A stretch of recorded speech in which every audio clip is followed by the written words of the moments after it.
So another Courtney Kemp Q&A where she spoke about all things Power Book 2 Ghost and gave more insight into Season 2, Episode 2 of Ghost, and just general power things related, and she revealed a few new things about Kane, how he never had any help from Tariq when he made the move to get back in with the TARDIS in Episode 2.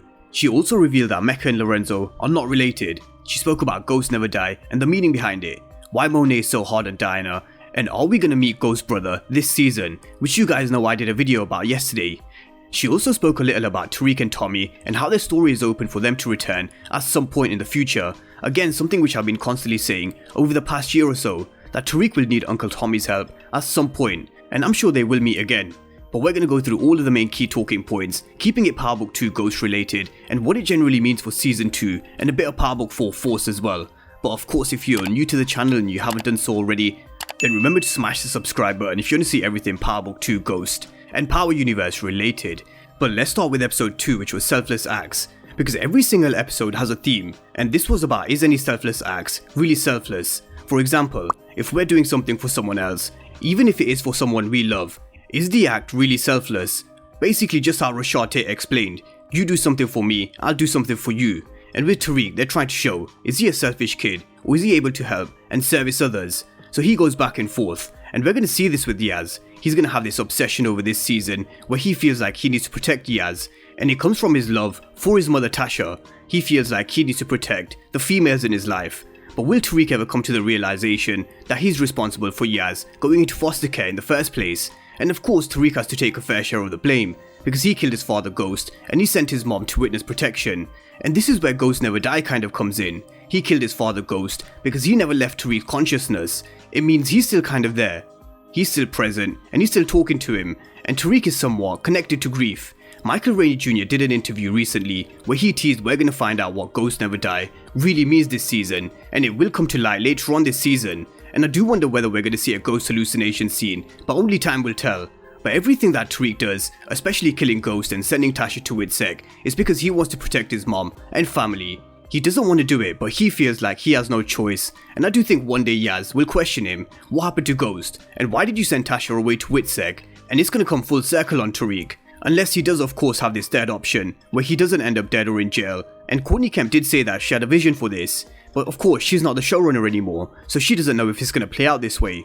But sticking with Tariq and the girls in his life, she spoke about his love life and explained how Laura, Diana and Effie all represent different parts of Tariq's life and what he wants. Now Lauren represents Tariq wanting to go straight, and Diana represents how Tariq can be the biggest drug dealer, and she reminds him a bit of Tasha, because that's exactly what Tasha visioned for Ghost. She visioned him being the biggest goddamn drug dealer in New York City, and there are a lot of similarities between Diana and Tasha, especially in episode 2, how Diana wants to go to accounting school just like Tasha did before she married Ghost. But Tariq doesn't want to push for Diana because of Monet. We see him resisting this relationship with her, but we know they're eventually going to sleep together anyway. But with Effie, she's someone who's in between both Lauren and Diana. She's someone who's super smart, but also in the game. And she compared Effie and Tariq to Holly and Tommy, because Holly is a bit like Effie in some ways, because she was always out for herself, and Effie is out for herself too, just like Tariq is. We've spoken about how Tariq is always out for himself, and he'll sacrifice anyone or anything to save himself or his family. But with Effie, she said that she's going to be the character that surprises us the most. But let's talk about Tariq and Kane, and Courtney Kemp actually confirmed that Tariq didn't help Kane at all with this move that he made with the product that he switched. This was all Kane, who took on Mecca's advice. He switched Monet's product on his own. He created this opportunity for himself and an opportunity for his family with a new connect. And this is Kane showing us his smarts. He was someone who was act first, think later in the first season. But we are definitely seeing a different side to him this season, and working under Mecca will only make him even more stronger and smarter. And that's going to be dangerous for everyone, especially Tariq. But this will raise questions with Diana, and I don't know if she'll question Kane, but she'll definitely be questioning what his motives are. But with Tariq and Kane, can they be on the same page? Absolutely not, which was Courtney Kemp's answer to this. And will Tariq set him up for Jabari's murder? And she said they can't trust each other. Now I do think if all of Tariq's plans fails, then Tariq has a get out of free jail card, which is sending Kane to jail for Jabari's murder. We always hear Tariq telling Kane, don't worry, I've got this under control, I've got a plan. But he will never actually reveal what the plan is to Kane, and Ghost used to do something similar. It's a very similar trait to Ghost. But I do think Tariq is working to keep himself and Kane out of jail, but Kane is definitely his get out of free jail card, and he'll send him away and sacrifice him if he has to. But let's move on and talk about Mecca, Lorenzo, and Ghost's brother again. And someone asked the question, is Mecca related to Lorenzo? And she's confirmed that Mecca and Lorenzo are not related, so there's no connection between them being brothers or anything like this, even though they look very similar.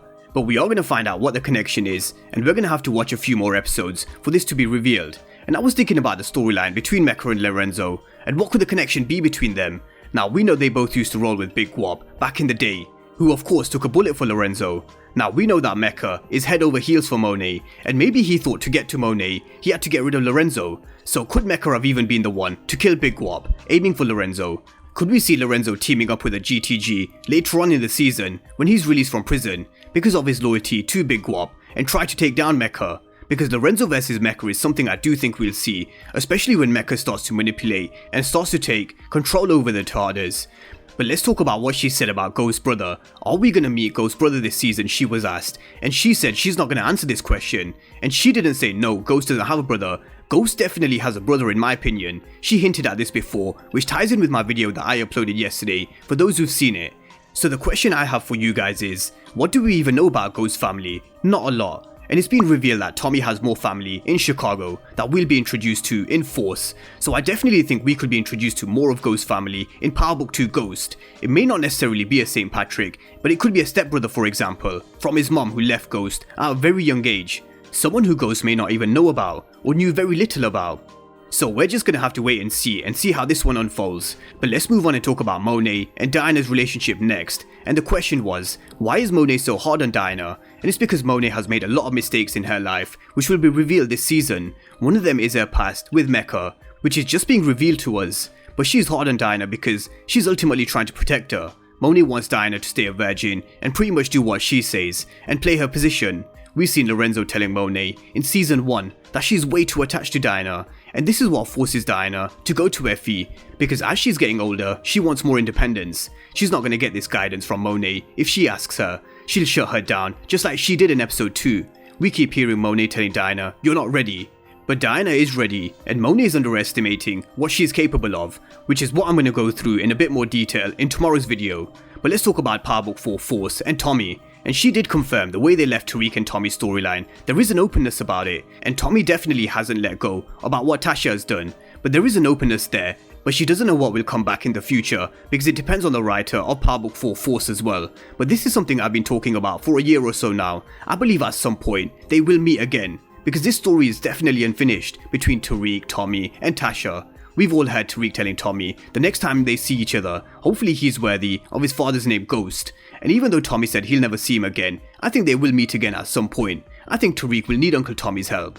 But apart from this, she also confirmed Davis McLean and Carrie slept together. What a big surprise. But she did also confirm Davis McLean will be using Sax to help get his brother out of prison. And whether he's successful, we're just gonna have to wait and see. Because I did mention before, Sax is a serial loser, but McLean he's a serial winner who's never lost. So let's see who breaks their streak. Either Sax finally gets a win, or McLean is gonna have to take an L. So those were the key main talking points coming away from Courtney Kemp's live this week, and I guess the biggest talking points are Mecca and Lorenzo are definitely not related, and she avoided giving any more information on Ghost's brother. So could we really see him this season? Drop all your thoughts down below in the comment section, and of course if you're new to the channel and you haven't done so already, then remember to smash the subscribe button if you want to see everything Power Book 2 Ghost and Power Universe related.